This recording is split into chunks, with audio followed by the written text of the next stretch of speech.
What's going on, people? It's your boy Tops back again. And breaking news, people. Zumbimendi set for an Arsenal medical £51 million move is on the table. And before I get into it, you guys know what to do. Like, share, subscribe, and follow to T Channel Sports, the home of sport. Now, let's get into it, man. Sammy Matbell with the breaking news. Real Sociedad midfielder Martin Zumbimendi is set for a medical before completing a switch to Arsenal. Now, there's a lot of rumours about Zumbimendi coming in from the start of January, really. And for me personally, as an Arsenal fan, I like to see the guy hold up the shirt before I get excited. I need to see him on the website because things can change. Even last year, all set to go to Liverpool, changed his mind at the last minute, ended up staying at Real Sociedad. But it looks like this deal is going to get done. Well-placed sources from the BBC, have told, obviously, the BBC that all the relevant documents in relation to the Spanish international switch to the Emirates have been signed, with the deal entering its closing stages. Now, this would be the first signing for Arsenal in the summer window, and it would look to replace the likes of Jorginho, who is leaving to go to Flamengo on a 3-year deal. So, yeah, it's crazy. Big deal, big deal. Let's get into, obviously, the next and crannies into it. Because the paperwork for Zumbimendi's switch has been completed, all parts are very relaxed, says Sammy Mateo, about the scheduling for the medical. But there is a willingness to wrap this up as quickly as possible. Once the 26-year-old passes the medical, Arsenal will be in a position to announce the Zumbimendi signing. Zumbimendi has reportedly a 51 release clause with all the payment structures between Real Sociedad and Arsenal already agreed. So yeah, it looks like we're going to be paying in installments and not paying that, obviously, release clause in full. And that's something that a lot of teams are willing to do now. You look at the likes of Cunha going to Manchester United, for an example, and he's someone who obviously has got a £62 million release clause, but it looks like Manchester United are going to be able to pay that in 2 or 3 years. So yeah, it's looking like the same for Zumbimendi, which is obviously a good news for Arsenal. Means that we can potentially sign some more players this summer, and he's not just tied down to spending that whole load of cash for the, obviously, release clause for Zumbimendi. Also, I've been long-term admirers for Zumbimendi. I've been working on the deal to sign him for a number of months. So it looks like, and the rumours were that we were actually looking to sign him this time last year. We wanted to sign him and Marino, but the deal was that we would only take Marino and leaves Real Sociedad Zumbimendi for 1 more year before he ends up joining Arsenal. That's potentially one of the reasons why he rejected Liverpool at the last second, because again, that was a deal in place. Apparently, that's the rumours, obviously, about that deal on the net. In addition to Zumbimendi's intimate arrival, the Gunners want to sign a new centre forward with Benjamin Sesko and Gyökeres among their preferred targets. So yeah, that's the big rumours. Obviously, Gyökeres and Sesko. For me, we've got to go for Gyökeres. I feel like even though Sesko's a decent, good player, I think for the timing that we need to start winning trophies next season. And I feel like out of the two, Gyökeres has got more of a track record of scoring a plethora of goals rather than Sesko. Not to say that Sesko can't, but I think it'll be a bigger risk, hoping that he's going to be able to achieve that kind of form straight away, especially when he's not done it in, you could say, a worse league or a less competitive league in the Bundesliga. To expect him to come into the Premier League, more physicality, obviously, a lot of fast pace and more about tactical, obviously, nous. It's going to be very difficult for him to come in. Not to say he can't do it, but it's going to be very difficult to come in and score a plethora of goals to match the likes of Haaland, the likes of Salah. That's what Arsenal need. They need someone that can match them in terms of golden boot. Go for that golden boot. Match Isak as well. Get 20 to 25 Premier League goals. So yeah, I think Gyökeres is probably more suited to do that out of the two at this current time. But yeah, we'll have to see what happens with that.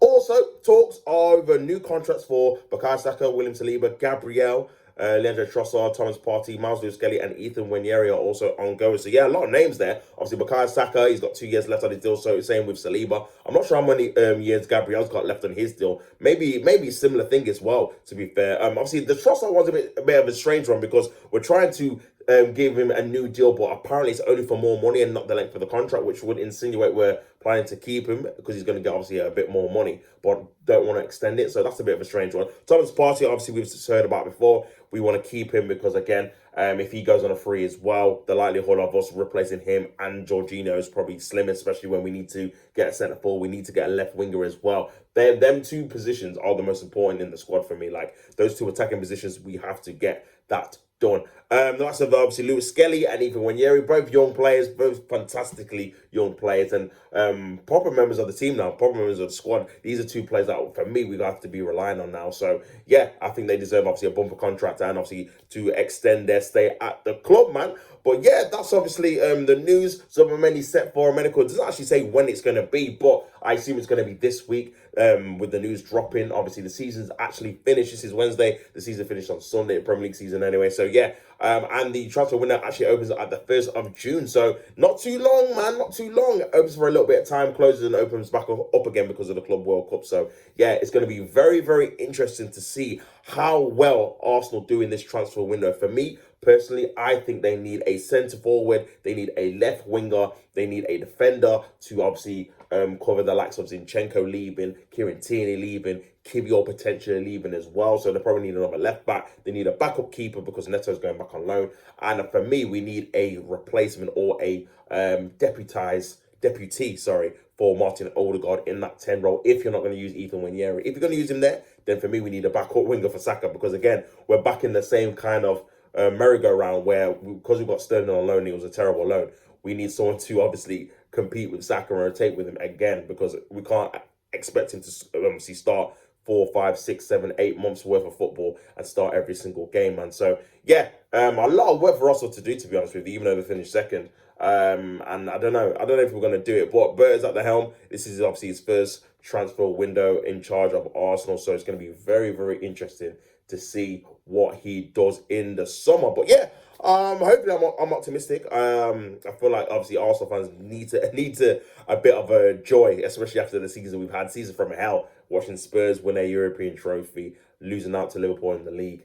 Yeah, it's not been great, to be fair. It's not been great. But we'll have to move, not winning the trophy as well. But yeah, we have to move on and see what we can do, man. But yeah, good news. Obviously, I think Zumbimendi is a good player. I feel like I've liked what I've seen with him in terms of the bits I've seen with Sociedad and for Spain as well. I'm not too sure about his physicality. That's one of the things I'm going to be very curious to see how he adapts to that. Obviously, the likes of Santi Cazorla, for example, for Arsenal fans that I will remember, he did actually struggle with his physicality when he got moved into the centre part, into the midfield, when he first came to Arsenal, he was obviously on the right and on the left on the wings because, again, there was less physicality in terms of trying to battle in that midfield place. So it took him a couple of years to try and get used to it, but after that, he was just amazing in terms of being able to glide through the midfield players and keep his strength on the ball, man. So yeah, hopefully Zumbimendi can obviously adapt quite quickly. And for me, we need someone that can break the lines with his passing, man. I've seen a clip going around about, I think it was Zinchenko a couple of seasons ago. And